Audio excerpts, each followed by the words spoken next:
People wait in line to get a flight out of the Luis Muñoz Marin International Airport in San Juan.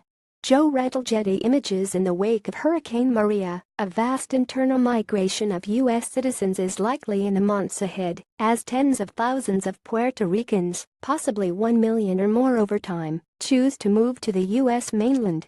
If this migration occurs, it will be an additional, slow-motion disaster inflicted on an island that can ill afford to lose any more of its best and brightest. As the federal government considers how robustly to respond to Maria, it should keep in mind the need to avoid compounding the already catastrophic damage the island has suffered. The storm destroyed Puerto Rico's fragile power grid. Estimates suggest that power may not be fully restored for many months. If this is so, Puerto Rico's already struggling economy will be crippled for years, trapping more than 3 million of our fellow citizens in an economic nightmare. Maria damaged dams, bridges and roads, demolished homes and businesses, and wiped out much of Puerto Rico's admired greenery. Puerto Rico, of course, is hardly alone in suffering hurricane damage, and the federal government must continue its recovery programs in Texas and Florida. But as an isolated island with no power and little communication, it is experiencing a dire crisis.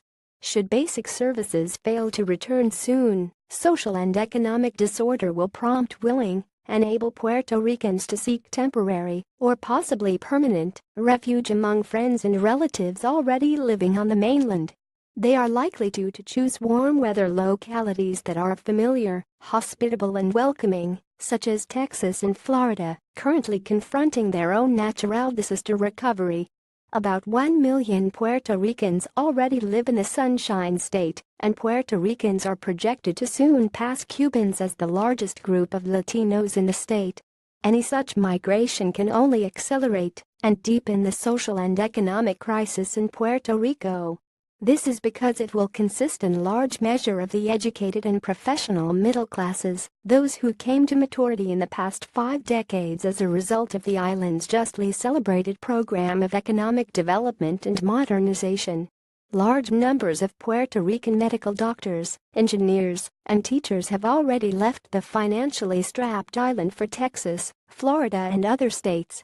Until the 1940s, Puerto Rico was a desperately poor agrarian society, an embarrassment to an American empire whose armed forces had seized the island from Spain during the Spanish-American War of 1898, promising Puerto Ricans the advantages and blessings of our enlightened civilization. By 1917, the people of Puerto Rico had become U.S. citizens with an elected bicameral legislature and a governor appointed by the president. Puerto Ricans have elected their own governors since 1948, and their 1952 Commonwealth Constitution resembles in most respects the basic law of an American state, except that Puerto Rico's more than 3 million American citizens have no voting representation in Congress. The Puerto Rican Constitution represents the faith that Puerto Ricans placed in the American project.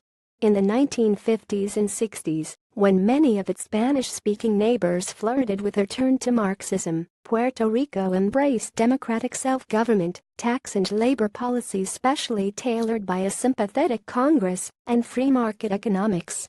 It became an exemplar of how a colonial people under the American flag could lift itself from poverty without communist depredations. Of course, all Puerto Ricans are deeply conscious that the island's subordinate political status has made them unusual U.S. citizens.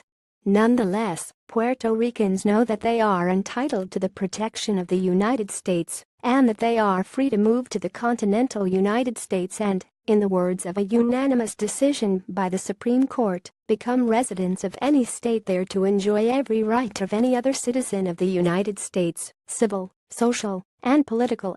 The freedom to travel is a fundamental constitutional right, and citizens in Puerto Rico are free to exercise it. But as lawmakers consider a new round of disaster relief funding next month, they should keep in mind the damage of a hurricane can be repaired only after the fact. The damage of large outward migration can be prevented, at least in part, by assuring Puerto Ricans that they will have a promising future at home.